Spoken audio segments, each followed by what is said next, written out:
Every day, something dramatic happens in the Caribbean that affects our lives. We'll give you the details. We'll give you the facts on Caribbean Perspective with Eddie Frederick.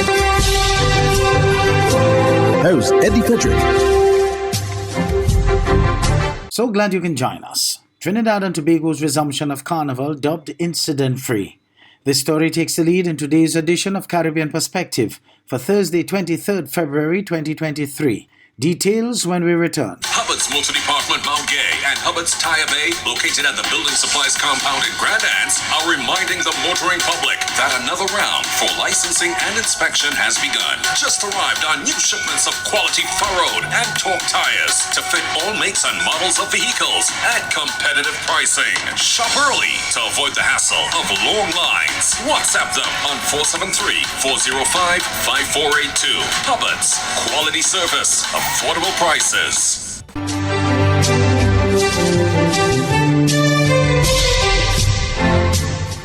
Welcome back.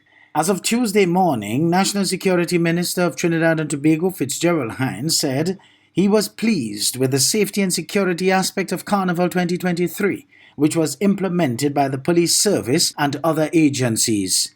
This TTT News item tells us more. Police Commissioner Erla Christopher confirmed that there were no major incidents as of Carnival Tuesday morning, as she thanked the police service for coming out in their numbers. Yes.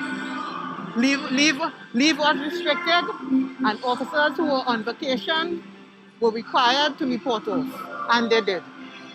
Ms. Christopher toured downtown Port of Spain along with National Security Minister Fitzgerald Hines, Prisons Commissioner Deoprasad Ramuta, Chief of Defence Staff Brigadier Dexter Francis, and Chief Fire Officer Arnold Bristow. Minister Hines said he was pleased with the law and order maintained by the respective authorities. In terms of safety and security, so far it appears as though the systems that are in place, whether aerial, whether on the sea, and certainly on the land, into this festivity, it seems it has been working. Commissioner Christopher also assured that police were on top of their game to ensuring that Carnival 2023 was an incident-free one. Our anti-crime initiatives continue. We conduct our road checks to minimize or manage the entering of illegal weapons into the festivities area. Along with the police service, the Fire and Prisons Service also confirmed that there were no complaints with respect to attendance, noting that there was a full complement of staff on both Carnival Monday and Tuesday. Sono Lala, TTT News. The level of complaints by members of the public seeking to renew driver's licenses and passports is growing louder. The Minister of Home Affairs, who is responsible for the Passport Office, was questioned about the complaints against the service and the Passport Office in Castries. Dr. Virginia Albert Poyat says the public will soon get some well-deserved relief from the long delays. Stanley Lucian of the HTS News Force reports. Getting a passport renewed or getting a new one issued can be exceedingly frustrating. The perennial problems of long delay and the uncertainty about when the passport will be prepared are back to the fore. Minister for Home Affairs Dr. Virginia Albert Poyat says a recent spate of illness among the workers at the Passport Office have made the normally trying process more taxing. There was a huge shortage of staff. Most of the employees were on sick leave. Now they have gradually come back to work. So we hope that with that full complement, we will see the matter expedited. What we have advised them is to patrol the line, because different people come for different services. There are people that apply for visa and not necessarily passports, and they are also on the same line. So people believe all these people there are coming for passports, but they are also applying for visas. So we have to separate the two services, so people can see passport is not the one that really holding the line and making it that long. The Home Affairs Minister says the long-term solution is to decentralize the process. She says both the location and the necessary equipment have been secured to establish a passport office in the south of the island. So what we are in the process of doing now is to create a passport unit in Vieux-Fort. So the people from the south of the island will not have to come to Castries. We have actually issued a purchase for the equipment. We have gone to Vieux-Fort to identify the location, and we are going to set up the unit there. So from Soufrière down to maybe Miku South, Vieux-Fort is easier for them to access services. And government is also planning to put a number of services down in Vieux-Fort for the people in St. Lucia. The public continues to clamour for more efficient and dependable government services. Though progress has been made in some areas, the issuing of passports and driver's licenses continues to be marred by long delays and uncertainty. But the Minister for Home Affairs says the upcoming government interventions will soon make some of the problems at the passport office a thing of the past. Stanley Lucian for the HS News Force. Leading the opposition in the Bahamas and member for Marco City, Michael Pintard, speaks on immigration in the House of Assembly. ZNS News has some details. Opposition leader and Marco City Member of Parliament Michael Pintard is of the view the Bahamas faces a small window of opportunity to address several critical issues facing the country, many of which he said are taking place simultaneously. Zooming in on illegal immigration, Pintard reasons that this has been allowed to mushroom, the result, he said, of the failures by governments to address the matter comprehensively. Pintard went on to caution that the failure to seize this moment to make critical changes may lead to deeper consequences that could further damage the quality of life throughout the country. Pintard's calling on the government to act now and implement a comprehensive migration policy on multiple fronts. The Bahamas is at a crossroad. This Parliament has a chance to rise to the occasion and in a bipartisan way chart a course that comprehensively addresses the complex and deeply troubling problem of illegal immigration and irregular migration. We must not end this debate without arriving at a shared approach to tackling a familiar challenge that ordinary approaches have failed to alter. It cannot be business as usual. We must send a clear message, Madam Speaker, to the public that our approach from this day forward will be fundamentally different, and it would be sustained and results-driven. And our work will be transparent, and the policies we pursue will be evidence-based.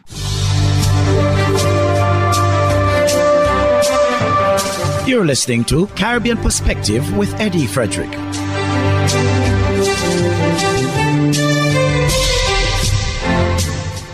Over in Jamaica, the president of the private sector organization there, Metri Siaga, says he was pleasantly surprised to see the two main political leaders shaking hands at the resumption of the long-awaited Vale Royal talks. Nika Lewis of CVM Live reports. Prime Minister Andrew Holness had promised that the critical Vale Royal talks building political consensus on various social issues would resume January. However, dogged by delays, the talks got underway Sunday, nearly a month later. One of the most influential voices in the private sector, Metri Siaga, admits the PSOJ's repeated calls for the return of the Vale Royal talks was crucial to the recent resumption. Speaking with CVM Live Monday, he not only welcomes the move but highlights the usefulness to societal challenges. I hope that it is the start of extended talks because, listen, I recognize the role of opposition is to oppose, but there are some things that are just simply not good for our country and some things that are critical that we acquiesce around. I think that's where the Vale Royal talks can come in. I want to see a more civil society. I want us to see us behaving in a more appropriate way as government and as opposition and as business people. And I think the Vale Royal talks set a good tone. Siaga says crime remains a major obstacle to the development of the Jamaican society. Crime affects every facet of life, and it affects every industry, and it affects all of us in very meaningful ways. So I think that the issue that we have is critical now. We live in a war zone without even recognizing that we so do because it has become the norm. He notes the role of the church, adding they play a vital role in the Jamaican society. I'm happy that they were able to get to be the first hosts, and congratulations to them for so doing. I think it's just a symbolic gesture to get them there and have them at the table. So, listen, it's a good thing. It's a good start. We need now to continue it. I was pleasantly surprised to see my Prime Minister and my leader of opposition, shaking hands and sitting down at the table. This meeting, facilitated by the Jamaica Umbrella Group of Churches, centered on the important issues of national security and constitutional reform. The discussions lasted for 3 hours. Nika Lewis, CVM Live. In the meantime, the Police Commissioner of Jamaica, Major General Anthony Anderson, visited the relatives of a slain police officer on Tuesday. While his relatives remembered him as very loving, the Commissioner encouraged law enforcers to get the better of their attackers when confronted. More in this Nicola Brown CVM Live news item. The confrontation between criminals and police officers, there is high anticipation the police will win. That's according to Police Commissioner Major General Anthony Anderson. While extending condolences to relatives of District Constable Mark Forsyth, the Commissioner says there's been constant attack on police officers. Unfortunately, District Constable Forsyth actually died, but there have been other cases recently where people have shot at police officers and also shot and injured some of them. He also reflected on a cop recently shot and injured in front of the Grand Spend police station in St. Andrew. Simply doing a stop for a bike man. He got injured, but he was treated and released. And there have been a couple of cases in recent times. For most of them, the persons involved are either found afterwards, or in some cases, the criminals who do this type of thing meet their demise at the same time. The Commissioner says no police officer should feel afraid to protect themselves or members of the public if being threatened by gunmen. He says Forsyth was well known and loved in the York community of St. Thomas. A wake is to be held in the community on Tuesday for the slain district constable.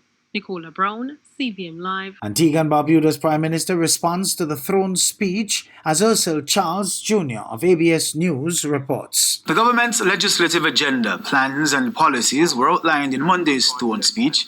Prime Minister the Honourable Gaston Brown, after applauding vociferously during the presentation, voices his approval. I'd say that it was an excellent throne speech, replete with substance, and was well delivered.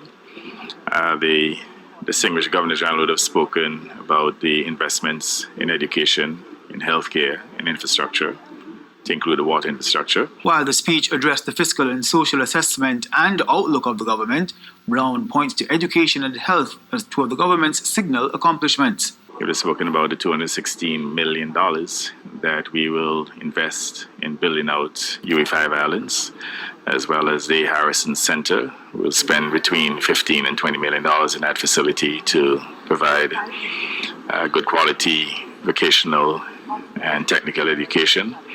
We've spoken about our successes in kidney transplants and the fact too that we're now positioning Mount St. John to do certain cardiac procedures so that Antiguans and Barbadians will not have to travel abroad.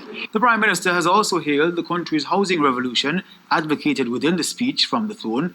He says in some areas, supply has outstripped demand. Even his pronouncements on housing, the successes we've made so far, in that last year alone we would have had in excess of 900 applications to new homes, and between the public and private sector we would have built over 1,000 homes in a single year. So it is evident that the economy is doing well, that the plans to continue to advance the living standards of the people of Antigua and Barbuda. Brown theorizes there can be little doubt his government has performed credibly over the previous legislative year. For ABS News, I am Ursel Charles Jr. Hubbards is once again innovating the way you shop with its new online store, providing 24-hour shopping convenience. You can shop now for appliances, hardware, houseware, building material, and more. Free delivery island-wide. Start shopping now at hubbardshardware.gd. Safe, convenient, reliable.